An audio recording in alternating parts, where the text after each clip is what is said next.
पहलगाम दहशतगर्द हमले के बाद पूरा कश्मीर का जो टूरिज्म है वो ठप है, तो रिवाइव करने के लिए उमर अब्दुल्ला ने कहा था कि आने वाली अमरनाथ यात्रा है उसके बाद देखा जाएगा। उस पर देखिए, मैं आपसे कहूँ, हर कोशिश की जा रही है। उन्होंने कैबिनेट मीटिंग भी की पहलगाम में, मैं भी था वहाँ, हम सब थे, कोशिश कर रहे हैं। कल मैं खुद जा रहा हूँ, क्योंकि पहलगाम ही नहीं, माता वैष्णो देवी का रश भी खत्म हो गया, कोई नहीं आ रहा, डर है।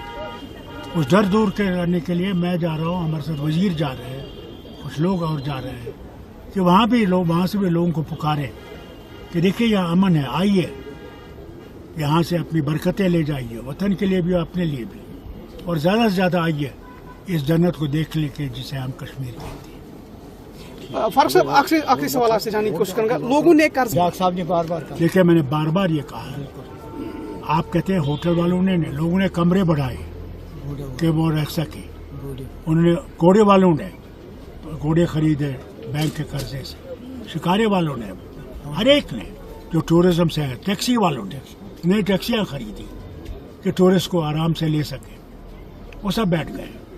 मैंने खुद गुजारिश की है वज़ीर आला से भी कि ये मामला वज़ीर आज़म से भी उठाएं और फाइनेंस मिनिस्टर से उठाएं कि जो बैंक की जो कड़ी है उसको रेक दें। जब टूरिज्म उठेगा उसके बाद जो है ये लोग कर्जा वापस कर देंगे, मगर तब तक इन पे भी रहम किया जाए कि किसी न किसी तरह से इनको जिंदा रहने की उम्मीद जो है उस पे है कि इनको तंग न किया जाए बैंक से। आइए बढ़ते हैं अगली खबर की ओर। कृषि मंत्री शिवराज सिंह चौहान ने मोदी सरकार की उपलब्धियों को सहारा। तेलंगाना के रंगारेड्डी से केंद्रीय कृषि मंत्री शिवराज चौहान ने मोदी सरकार के 11 वर्ष पूरे होने पर कहा कि ये दिन इतिहास में यादगार रहेगा। मंत्री ने बताया कि सरकार ने अपने तीसरे कार्यकाल का पहला साल बड़ी उपलब्धियों के साथ पूरा किया है, खासकर कृषि क्षेत्र में। उन्होंने कहा कि प्रधानमंत्री मोदी के विजन और नीतियों की वजह से चौथी तिमाही में कृषि विकास दर 5.4% रही। शिवराज सिंह चौहान ने कहा, हमारे अनाज के भंडार भरपूर है और खाद्यान्न उत्पादन में हमें नई कीर्तिमान स्थापित किए हैं। पिछले 10 वर्षों में कृषि उत्पादन में 40% की वृद्धि हुई है। उन्होंने श्री अन्न ग्लोबल सेंटर ऑफ एसोसिएशन के आधारशिला रखने का भी उल्लेख किया और कहा कि सरकार बाजार जैसे सुपर फूड को बढ़ाने देने के लिए भी काम कर रही है। कृषि मंत्री ने प्रधानमंत्री की तारीफ करते हुए कहा कि उन्होंने दुनिया भर में बाजार की खेती और खपत को बढ़ावा देने के लिए विशेष पहल की है, जो किसानों और उपभोक्ता दोनों के लिए लाभकारी साबित होगी। ये उपलब्धियां साबित करती है कि मोदी सरकार का कृषि क्षेत्र के विकास में गहरा प्रभाव रहा है। तेलंगाना के रंगारेड्डी से केंद्रीय कृषि मंत्री शिवराज चौहान ने मोदी सरकार के 11 वर्ष पूरे होने पर कहा कि ये दिन इतिहास में यादगार रहेगा। मंत्री ने बताया कि सरकार ने अपने तीसरे कार्यकाल का पहला साल बड़ी उपलब्धियों के साथ पूरा किया है, खासकर कृषि क्षेत्र में। उन्होंने कहा कि प्रधानमंत्री मोदी के विजन और नीतियों की वजह से चौथी तिमाही में कृषि विकास दर 5.4% रही। शिवराज सिंह चौहान ने कहा, हमारे अनाज के भंडार भरपूर है और खाद्यान्न उत्पादन में हमें नई कीर्तिमान स्थापित किए हैं। पिछले 10 वर्षों में कृषि उत्पादन में 40% की वृद्धि हुई है। उन्होंने श्री अन्न ग्लोबल सेंटर ऑफ एसोसिएशन के आधारशिला रखने का भी उल्लेख किया और कहा कि सरकार बाजार जैसे सुपर फूड को बढ़ाने देने के लिए भी काम कर रही है। कृषि मंत्री ने प्रधानमंत्री की तारीफ करते हुए कहा कि उन्होंने दुनिया भर में बाजार की खेती और खपत को बढ़ावा देने के लिए विशेष पहल की है, जो किसानों और उपभोक्ता दोनों के लिए लाभकारी साबित होगी। ये उपलब्धियां साबित करती है कि मोदी सरकार का कृषि क्षेत्र के विकास में गहरा प्रभाव रहा है। आज का दिन बहुत ऐतिहासिक दिन है। हमारे प्रधानमंत्री श्रीमान नरेंद्र मोदी जी के तीसरे काल का पहला वर्ष पूरा हुआ है।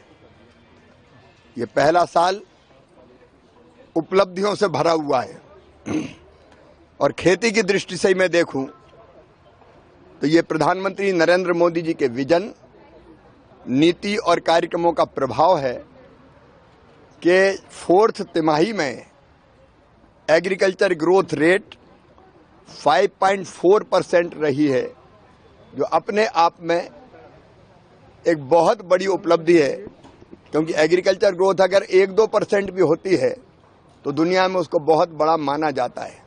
मैं प्रधानमंत्री जी को बधाई देना चाहूँगा। आज देश के अन्न के भंडार भरे हुए हैं, गेहूं में, चावल में, मक्का में, मूंगफली में, सोयाबीन में हमने उत्पादन के नए रिकॉर्ड बनाए हैं। और इसलिए भी प्रधानमंत्री जी को, हमारे वैज्ञानिकों को और विशेषकर हमारे किसान भाइयों और बहनों को बधाई कि हमने पिछले 10 सालों में 40% उत्पादन बढ़ाया है। हमारे यहाँ आज अन्न की कोई कमी नहीं है और भारत दुनिया के दूसरे देशों को भी एक्सपोर्ट करने का काम कर रहा है।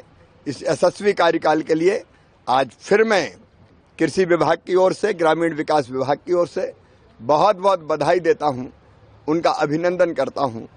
मित्रों, प्रधानमंत्री जी के एक विजन को आज हमने यहां भारतीय श्री अन्न अनुसंधान केंद्र में साकार करने का काम किया है। श्री अन्न वैश्विक उत्कृष्टता केंद्र का आज शिलान्यास हुआ है। श्री अन्न मतलब मिलेट्स, और मिलेट्स की महत्ता हम सब जानते हैं। पोषण के लिए श्री अन्न सुपर फूड है। एक तरह से अलग अलग तरह के मिलेट्स अगर मनुष्य खाए तो अनेकों पोषक तत्व मिलते हैं, शरीर को भी पोषण मिलता है और धरती के लिए भी, ये हमारे सॉइल के लिए भी श्री अन्न वरदान है सचमुच में। इसलिए श्री अन्न की खेती बढ़े और दुनिया में श्री अन्न खाने का, मिलेट्स खाने का प्रचलन बढ़े। ये पहल प्रधानमंत्री जी ने की और 2023 को मिलेट्स ईयर के रूप में केवल भारत ने नहीं, संयुक्त राष्ट्र संघ ने घोषित किया। और उसी समय प्रधानमंत्री जी ने 18 मार्च 2023 को भारतीय श्री अन्न अनुसंधान संस्थान को अन्न वैश्विक उत्कृष्टता केंद्र के रूप में उन्नयन करने की घोषणा की थी। आज उसी घोषणा पर तेजी से काम करने के लिए 250 करोड़ के एक प्रोजेक्ट के भवन का हमने शिलान्यास किया है। अलग अलग भवन उसमें बन रहे हैं और अलग अलग जो फैसिलिटीज है वो डेवलप करने का हम काम कर रहे हैं। इसके 7 प्रमुख घटक है। एक जीन बैंक यहाँ पे मिलेट्स का, वो हम बनाएंगे, सुरक्षित रखेंगे। टेक्नोलॉजी में और क्या उन्नति की जा सकती है, विकसित की जा सकती है, उनमें और क्या नवाचार किया जा सकता है, उसका काम भी होगा। न्यूट्री सीरियल एनालिटिकल खाद्य सुरक्षा तथा गुणवत्ता, उसका प्रबंध किया जाएगा। अंतर्राष्ट्रीय ज्ञान और कौशल विकास, यहाँ केवल ये केंद्र भारत के लिए नहीं है, दुनिया के लिए मिलेट वरदान है, प्रकृति का, भगवान का। और इसलिए मिलेट्स की खेती के लिए भी और मिलेट्स की प्रोसेसिंग के लिए भी हम सारी दुनिया के जो स्टूडेंट्स हो, स्टार्टअप्स हो, इस क्षेत्र में काम करने वाले किसान हो, सबको यहाँ ट्रेनिंग देने का भी काम किया जाएगा। और इससे संबंधित जितनी जानकारियां हैं ये भारत ने पूरे विश्व को देने का काम होगा। इसकी मूल्य श्रृंखला को कैसे विकसित करें, उसके लिए भी उत्कृष्टता केंद्र काम करेगा। श्री अन्न चारा, श्री अन्न आहार, जैव ईंधन, माल्टिंग आदि कई वैश्विक सुविधाएं यहाँ उपलब्ध कराई जाएगी। और क्षेत्रीय श्री अन्न मतलब इस रीजन के लिए उसकी भी टेक्नोलॉजी का, यहाँ पे टेक्नोलॉजी को और उन्नत बनाने का काम किया जाएगा और लोगों से संपर्क का भी ये हब बनेगा। और श्री अन्न में बाजरा सहित बाकी सब चीज़ों में और कैसे गुणवत्ता बढ़ सकती है, इसका भी यहाँ प्रयत्न किया जाएगा। कुल मिला के प्रधानमंत्री जी ने जो घोषणा की थी उस घोषणा को अमली जामा भी हम पहनाएंगे और श्री अन्न की खेती के लिए भी और प्रोसेसिंग करके उसके विभिन्न अलग अलग व्यंजन और भोजन और बाकी चीज़ों में जहाँ उपयोग किया जा सकता है उसको भी प्रचलित करने के यहाँ कदम उठाए जाएंगे। मैं इस अवसर पर मैं भारतीय कृषि अनुसंधान परिषद को और इस संस्थान को मिलेट जो Indian institute of millets research centre इसको बधाई देता हूँ। आइए बढ़ते हैं अगली खबर की ओर। सुकमा आईईडी विस्फोट में एएसपी की मौत, भूपेश बघेल ने जताया गहरा शोक। छत्तीसगढ़ के सुकमा जिले के कोटा क्षेत्र में हुए आईईडी विस्फोट में एएसपी आकाश राव शहीद हो गए। इस दर्दनाक घटना में 2 अन्य अधिकारी भी घायल हुए। पूर्व मुख्यमंत्री भूपेश बघेल ने इस घटना पर गहरा दुख व्यक्त करते हुए कहा कि नक्सलवादियों द्वारा किया गया ये हमला हमारे सुरक्षा बलों के लिए एक बड़ी चुनौती है। उन्होंने कहा, नक्सली तेजी से हताश हो रहे हैं। हमारे जवानों ने जिस तरीके से उन्हें घेर कर निशाना बनाया है, उससे उन्हें बड़ा झटका लगा है। भूपेश बघेल ने शहीद अधिकारी की आत्मा की शांति के लिए प्रार्थना की और उनके परिवार के प्रति आर्थिक संवेदना जताई। भूपेश बघेल ने जताया गहरा शोक। छत्तीसगढ़ के सुकमा जिले के कोटा क्षेत्र में हुए आईईडी विस्फोट में एएसपी आकाश राव शहीद हो गए। इस दर्दनाक घटना में 2 अन्य अधिकारी भी घायल हुए। पूर्व मुख्यमंत्री भूपेश बघेल ने इस घटना पर गहरा दुख व्यक्त करते हुए कहा कि नक्सलवादियों द्वारा किया गया ये हमला हमारे सुरक्षा बलों के लिए एक बड़ी चुनौती है। उन्होंने कहा, नक्सली तेजी से हताश हो रहे हैं। हमारे जवानों ने जिस तरीके से उन्हें घेर कर निशाना बनाया है, उससे उन्हें बड़ा झटका लगा है। भूपेश बघेल ने शहीद अधिकारी की आत्मा की शांति के लिए प्रार्थना की और उनके परिवार के प्रति आर्थिक संवेदना जताई। ये जो नक्सलियों ने आईडी ब्लास्ट किया उसमें एडिशनल एसपी गिरपुंजे शहीद हो गए और 2 अधिकारी घायल हुए। जो शहीद हुए गिरपुंजे वो मैं व्यक्तिगत रूप से जानता हूँ, पाटन में यूपी था। एक कर्तव्यनिष्ठ अधिकारी के जाने से निश्चित रूप से एक अपूर्णीय क्षति हुई है और उसे मृत आत्मा की शांति की मैं ईश्वर से प्रार्थना करता हूँ। साथ ही जो पीड़ित परिवार है उसके प्रति संवेदना व्यक्त करता हूँ। साथ ही जो घायल हैं जल्दी स्वस्थ हों, यही कामना है। और नक्सली जिस प्रकार से बखलाए हुए हैं और जिस प्रकार से भी जवानों ने घेराबंदी करके उनके बड़े नेताओं का नुकसान हुआ है, उससे निश्चित रूप से बखलाना स्वाभाविक है। और उसमें एक घटना में हमारे कर्तव्यनिष्ठ अधिकारी शहीद हुए। आइए बढ़ते हैं अगली खबर की ओर। अग्निमित्रा पॉल ने टीएमसी पर लगाया दोहरी नीति का आरोप। पश्चिम बंगाल के कोलकाता से भाजपा विधायक अग्निमित्रा पॉल ने टीएमसी सरकार पर कड़ी आलोचना की है। उन्होंने कहा कि 2 विरोधाभासी बातों एक साथ नहीं चल सकती। उन्होंने कहा, आप अपने भतीजे जो अंतर्राष्ट्रीय टीम में भेजते हैं जहां वे देश की खूब तारीफ करता है और टीएमसी सरकार के साथ होने वाला दावा करता है, लेकिन जब वे वापस आता है तो देश के खिलाफ हो जाता है। अग्निमित्रा पॉल ने टीएमसी द्वारा ऑपरेशन सिंदूर के विरोध को लेकर कहा कि ये न केवल देश और प्रधानमंत्री नरेंद्र मोदी का अपमान है, बल्कि ये सैन्य बलों के प्रति सम्मान भी है। उनका ये बयान टीएमसी और भाजपा के बीच जारी राजनीतिक तनाव को और भी बढ़ाने वाला है। पश्चिम बंगाल के कोलकाता से भाजपा विधायक अग्निमित्रा पॉल ने टीएमसी सरकार पर कड़ी आलोचना की है। उन्होंने कहा कि 2 विरोधाभासी बातों एक साथ नहीं चल सकती। उन्होंने कहा, आप अपने भतीजे जो अंतर्राष्ट्रीय टीम में भेजते हैं जहां वे देश की खूब तारीफ करता है और टीएमसी सरकार के साथ होने वाला दावा करता है, लेकिन जब वे वापस आता है तो देश के खिलाफ हो जाता है। अग्निमित्रा पॉल ने टीएमसी द्वारा ऑपरेशन सिंदूर के विरोध को लेकर कहा कि ये न केवल देश और प्रधानमंत्री नरेंद्र मोदी का अपमान है, बल्कि ये सैन्य बलों के प्रति सम्मान भी है। उनका ये बयान टीएमसी और भाजपा के बीच जारी राजनीतिक तनाव को और भी बढ़ाने वाला है। It is shameful. Mamata Banerjee, we can understand, the kind of respect she has for the Indian military forces. We understand the kind of respect she has, for our BSF or anything for that matter, which belongs to the country, which is a national organization. 2 things can't go together.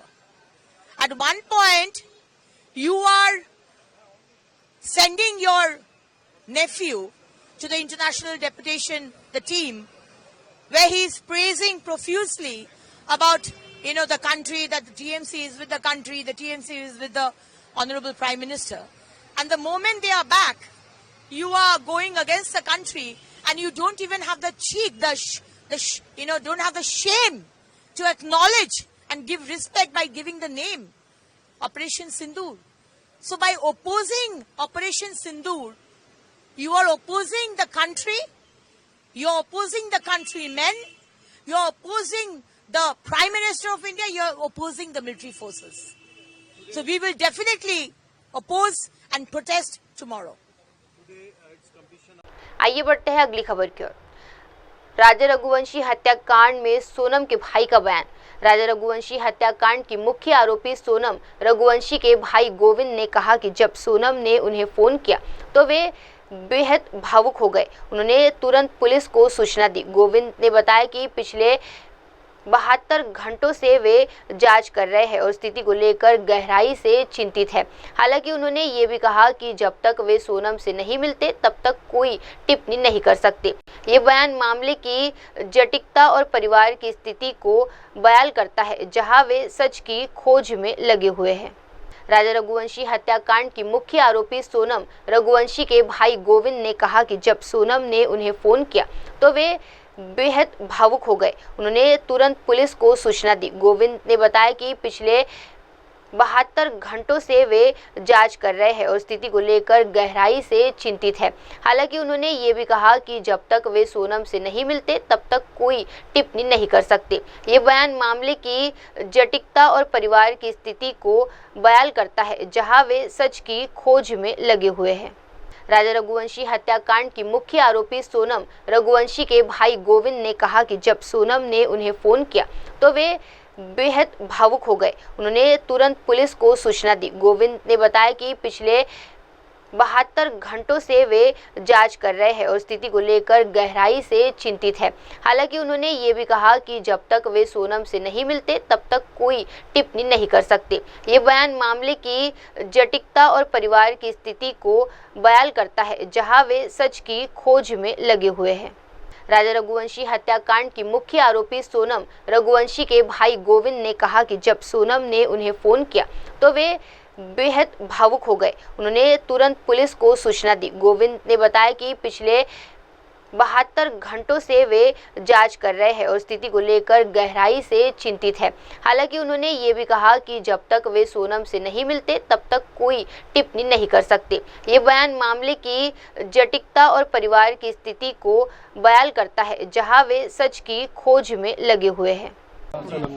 जी क्या बोली थी उत्तर तो बता ही सकते नहीं, अभी नहीं बता। सॉरी उसके लिए बिल्कुल आपके पैर पढ़ लेते हैं हम, है ना? आप लोगों के पैर पढ़ लेता हूँ। अभी कहाँ से आ रहे हैं आप? मेघालय से आ रहे हैं। हाँ आप इससे बात देखिए, सोनम के भाई है ये। तो अब आपको लगता है गोविंद जी आपको लगता है कि क्या बताया है? मैं नहीं बता पाऊंगा आप लोगों को। मैं आपसे क्षमा चाहता हूँ, आपसे पैर पड़ता हूँ। आप मेरी भावनाएं समझिए। आप 10 मिनट रुकिए। आप अगर इंसानियत आप में है तो आप 10 मिनट रुकिए। आप समझिए मेरी बात को। नहीं हम लोग आप समझिए, मैं पिछले 72 घंटे से ऐसे ही जगा हुआ हूँ। मेरी बात समझिए। हम वहाँ पे भी ढूंढ रहे थे, हम यहाँ भी ढूंढने आए हैं। आप सीधे शिलांग से यहाँ चले आए? शिलांग से सीधे चले आए? आपके साथ पुलिस भी आई? नहीं, तो आप अकेले ही आए? साहब आप समझ नहीं पा रहे?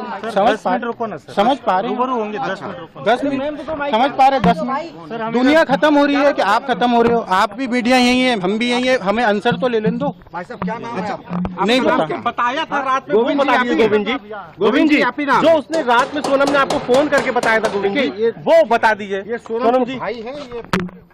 आपसे क्या की थी? बिना पुलिस का नहीं बोलेगा। आपको फोन किया था, क्या बोला था सोनम ने? सोनम ने ये सूची को पास चलती है। सोनम आप लोग अभी मिल पाए हैं कि नहीं बहन से? 1 मिनट ये सूची को पास चलती है। आप रुकेंगे, मैं सब बताऊंगा आपको। हाथ जोड़ के क्या बात हुई थी? आपसे बात क्या हुई? अच्छा, जब फोन किया था, फोन कॉल किया था, आप क्या बोल रहे हैं? फोन कॉल करके सोनम पहली बार क्या बोल रही है? अब आप 10 मिनट रुको, हम बहन को मिल लेते हैं, आपसे रूबरू होते हैं। आपसे बात फोन पे जो हुई सर 10 मिनट रुकिए, सारे सवालों के जवाब 10 मिनट क्या उसे अगवा किया गया था, ऐसा कुछ बोली थी आपको? नहीं, ऐसी कोई बात नहीं हुई है, हमें ऐसी कोई बात नहीं, सिर्फ उसका फोन आया, हम भावुक हो गए, हमने पुलिस थाने में कंप्लेन करा और उसको रिसीव करवाने की कोशिश की। नहीं, हमने पूछ ही नहीं पाए हम उनसे। अच्छा, ये घटना को लेकर आपको कोई जानकारी है, किसी तरह की कोई बात हुई थी? कुछ भी जानकारी। देखिए मेघालय पुलिस ने जो कहा है कि ये सोची समझी साजिश है, इस पर क्या कहेंगे? सर पहले बहन को मिलने दो, आप भी इधर है, हम भी इधर है। कितना समय हो गया आपको सोनम से मिले हुए? अभी कितना दिन हो गया? 20 दिन हो गया। कभी उस पर फोन कॉल पे कभी बात हो पाई? राजा की माँ गोविंद जी जिस तरीके से राजा की माँ आरोप लगा रही है, क्या कहेंगे? हम किधर खड़े हैं? चाहते हो आप? जान तो राजा की गई, आपके ऊपर, आपकी बहन के ऊपर आरोप लगाए, आप ऐसे आरोपों से नहीं बात सकते हैं। मैं अभी कुछ भी बयान नहीं कर सकता हूँ, आप लोगों से हाथ जोड़ के पैर पड़ के रिक्वेस्ट है, आप मुझे पहले मिलने दीजिए, उसके बाद में मैं आपको बयान करूँगा। हम लोग यही पूछ रहे हैं। आइए बढ़ते हैं अगली खबर की ओर। इमरान मसूद ने उठाए रोजगार और महंगाई के मुद्दे। कांग्रेस सांसद इमरान मसूद ने एनडीए सरकार के 11 साल पूरे होने पर तीखी प्रतिक्रिया दी है। उन्होंने कहा कि जब सरकार सत्ता में आई थी तब डॉलर की कीमत 36 रुपए थी, जो अब बढ़कर 46 रुपए हो गई है। इमरान मसूद ने युवाओं के रोजगार के वादों को भी याद दिलाया और सवाल किया कि क्या सरकारी नौकरियों में क्यों भर्ती नहीं हो रही है। उन्होंने कहा कि आरक्षण की रक्षा नहीं की जा रही, बल्कि इसे खत्म किया जा रहा है। सांसद ने आगे कहा कि सच्चा विकास तब होता है जब देश के सबसे गरीब नागरिक अपने भविष्य को लेकर सुरक्षा महसूस करे। उन्होंने रसोई गैस सिलेंडर की कीमतों में भी बढ़ोतरी को भी मुद्दा बनाया, जो अब 1000 रुपए से अधिक हो गई है। विदेश नीति पर उन्होंने सरकार की विफलता को उजागर किया और कहा कि सरकार पूरी तरह से अपने वादों में नाकाम रही है। कांग्रेस सांसद इमरान मसूद ने एनडीए सरकार के 11 साल पूरे होने पर तीखी प्रतिक्रिया दी है। उन्होंने कहा कि जब सरकार सत्ता में आई थी तब डॉलर की कीमत 36 रुपए थी, जो अब बढ़कर 46 रुपए हो गई है। इमरान मसूद ने युवाओं के रोजगार के वादों को भी याद दिलाया और सवाल किया कि क्या सरकारी नौकरियों में क्यों भर्ती नहीं हो रही है। उन्होंने कहा कि आरक्षण की रक्षा नहीं की जा रही, बल्कि इसे खत्म किया जा रहा है। सांसद ने आगे कहा कि सच्चा विकास तब होता है जब देश के सबसे गरीब नागरिक अपने भविष्य को लेकर सुरक्षा महसूस करे। उन्होंने रसोई गैस सिलेंडर की कीमतों में भी बढ़ोतरी को भी मुद्दा बनाया, जो अब 1000 रुपए से अधिक हो गई है। विदेश नीति पर उन्होंने सरकार की विफलता को उजागर किया और कहा कि सरकार पूरी तरह से अपने वादों में नाकाम रही है। डॉलर 63 रुपए पे था, 86 पे चला गया। जब कहते थे कि रुपया गिरता है तो रुपया नहीं गिरता है, देश का सम्मान गिरता है। तो आज बता दें कि कहाँ है रुपया और कहाँ है डॉलर। नौजवान को रोजगार की जब बात करते थे तो नौजवान का रोजगार कहाँ गया आपका वादा, कहाँ है सरकारी नौकरियाँ, क्यों भर्तियाँ नहीं हो रही हैं, क्यों संविदा के नाम के ऊपर आप आरक्षण को ख़त्म कर रहे हो। आप आरक्षण तो खाए जा रहे हो, आरक्षण को तो आप छोड़ नहीं रहे हो। संविदा के नाम के ऊपर सब खत्म कर दिया आपने, लेकर नीचे से और ऊपर तक सब। कितना बैकलॉग हो गया नौकरियों के अंदर, उसको भी गिनवा दें। किसान को दुगनी का वादा किया था, किसान अपना लागत मूल्य नहीं निकाल पा रहा है, उसको भी गिनवा दें। हाँ, ग्रोथ हुई है, अंबानी और अडानी की ग्रोथ हुई है, इसमें कोई दो राय नहीं, लेकिन अंबानी अडानी की ग्रोथ से देश की ग्रोथ नहीं होगी। ग्रोथ देश की तब होगी जब देश का अंतिम छोर का नागरिक अपने आप को सुरक्षित, अपने आप को, अपने भविष्य को सुरक्षित महसूस करने का काम करेगा। रसोई का सिलेंडर 400 रुपए का था, आपने 1000 रुपए से ऊपर लेकर के चले गए और आप कहते हो कि आपने विकास कर दिया। आपने लोगों की रसोई चलाना मुश्किल कर दिया। आपकी ग्रोथ रेट क्या थी 2010 के अंदर, 11 के अंदर ग्रोथ रेट क्या थी, आज क्या है ग्रोथ रेट, आप उसको नहीं बताओगे। आप जीडीपी को नहीं बताओगे, आप नहीं बताओगे ये सब चीज़ें, क्योंकि ये चीज़ें आपको सूट नहीं करती। आप वक्फ कानून गिनाओगे, वक्फ को बर्बाद करने का पूरा सामान आपने तैयार कर लिया। आप कहते हो हमने वक्फ में बहुत बड़े बदलाव कर दिए, हम उनका विकास कर देंगे। अरे आप उनका विकास कर दो, आपकी नज़र तो कहाँ है, सबको समझ में आ रहा है आपकी नज़र किस जगह पर है। 3 तलाक से कौन सा महिलाओं की सुरक्षा आपने बढ़ा दी? 3 तलाक से कौन सी महिलाओं की सुरक्षा बढ़ा दी? कितने केस रजिस्टर्ड हुए पूरे देश के अंदर? आंकड़े बताओगे तो चौंक जाएंगे सब। जबरदस्ती के केस 5, 7, 10 केस आपने दर्ज कर करके पूरे देश के अंदर क्या बताना चाहते हैं आप? ये ऐसे बेकार की बातों के ऊपर बात करने से कोई फायदा नहीं है। देश कहाँ जा रहा है, हमारी फॉरेन पॉलिसी का क्या हुआ, कहाँ खड़े हुए हम किस जगह खड़े हो गए? 26/11 के बाद आतंकवाद को मुंह तोड़ जवाब मिला था, आतंकवाद की लिस्ट के अंदर पाकिस्तान को शामिल कर लिया गया था।